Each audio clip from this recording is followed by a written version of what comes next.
about, of course, let's start with Destined to Do Hair. Okay. Because, that's your foundation right there. Right.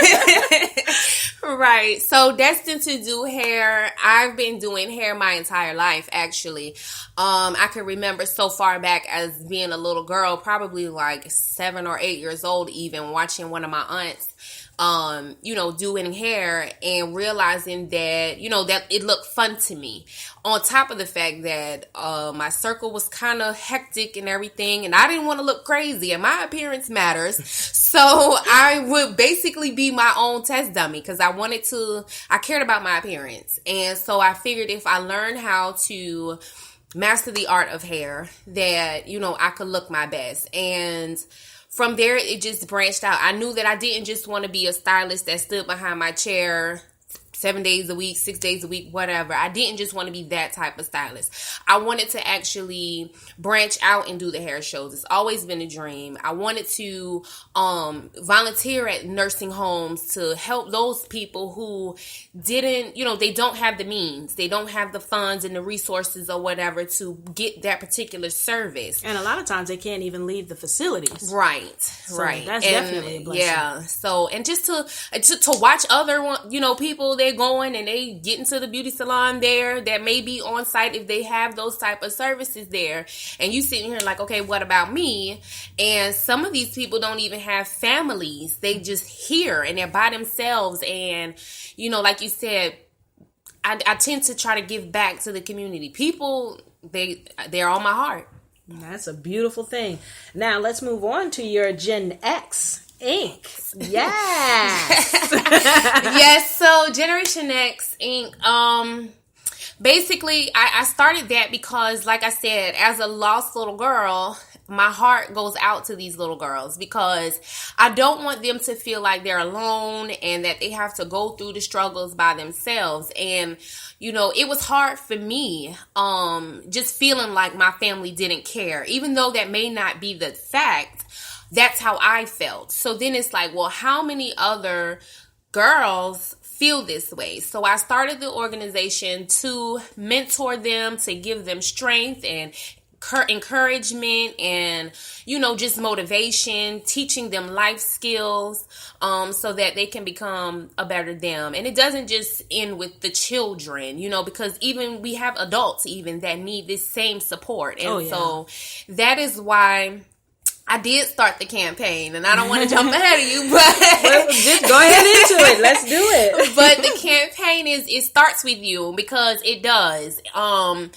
Everything starts within. In my seminars, I talk about how, let's think of it from a parent's perspective.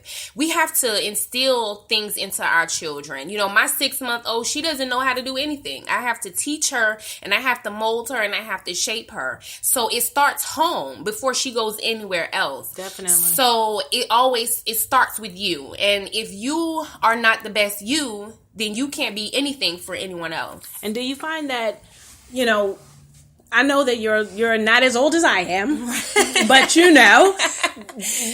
I do know a little bit about your past and how you grew up and things like that, and the neighborhood. Right. A lot of the neighbor moms and a lot of the neighbor dads and the neighbor brothers were always around, even when they didn't pretty much say it. Mm-hmm. They were always watching over you and what was going on. Mm-hmm.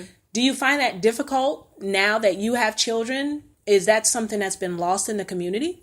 I do say that it is. I can honestly say that I have one neighbor that I talk to, and that is actually a part of my kids' life. Like, when I'm not home, I don't have to worry about them as long as they're home. But if they're not home and I'm not around, then I'm worried. So I do feel like that is something that's lost. A lot of it I feel like comes because people tend to have this attitude as to, don't say anything to my child, or, that's my place. Yes, it does start at home, but I still believe, for one, even though I am a spring chicken, a young bunny, that it does take a village. And we do need to get back to that. Yes, and that's pretty much, something that you're doing as this empowerment leader is bringing the community out, getting them to know each other, right?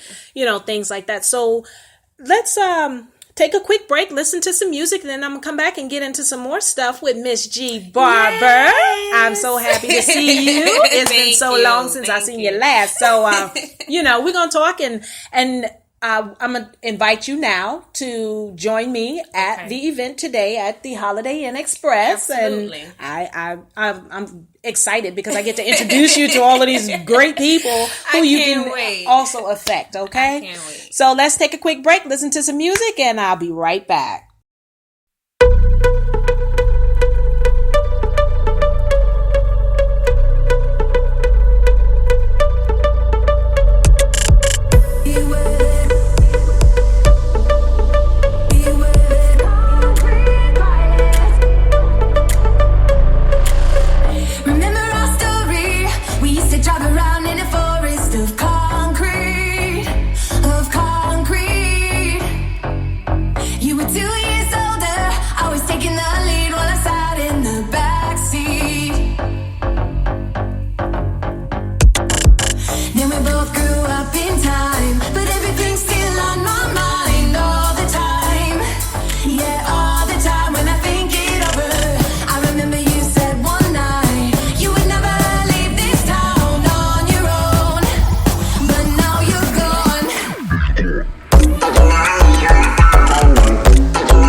Now, thank you, everybody, and welcome back. We are live in Jacksonville, Florida, with Miss G. Barber, and we're talking about a lot of things. You know, she's again, for anyone who's tuning in late, she is where do I start? You know that commercial where it goes, well, your title is Mother Jackson, blah blah blah blah blah. You know, she is a single mom of 5. 2 of them are twins, so we already know that she got a work cut out for her. She has a business called Destined to Do Hair, where she is touching lives in many ways just through that. But it doesn't stop there. She is also a philanthropist and an empowerment leader within her Jacksonville community. So, you know, if you miss seeing the Destined to Do Hair going on around here, you're gonna see the generation next. I'm so tongue-tied. What is it about Jacksonville that I'm tongue-tied? I think I want to get out in that sun. That's what it is. Go walk the beach for a little while. And she also has a new project that she just launched called Starts With Me. Again, tongue-tied. What is going on? She is doing her thing. She is really being that blessing that God made her to be in the community, and she touches everyone who she comes in contact in such a positive way. And it's such a blessing to know you personally and to have shared so many years with you and even to come to the point now where I can look back and say, I'm so proud of you. Thank you. I'm proud of the mother that you've become. I'm proud of the woman you've become. I'm proud of the leader you've become. And I can only see your life getting bigger, brighter, and better as time goes by. There's no limit to you. I'm ready. There's really no limit to you. But, you know, I want to really first have you tell us a little bit more about the Starts With Me, because that's your newest project. Right. And I definitely want my audience to be aware that if you are in the Jacksonville area, there are events out here. There are things that are going on out here that are positive in the community. Right. When you're looking at the news, all you see is the negative. They never talk about the positive. Right. You know, Right. So I'm trying to make a dent in that. Mm-hmm. You know, yes, I know my show is about travel, and what I am doing right now is I have traveled to the beautiful Jacksonville, Florida. You made it here. Girlfriend, up early in the morning, 3:30 in the morning, jump on the road, let's go, you know. But I love traveling. And that's part of, like I said, that's my job. Right. My job is to travel. And my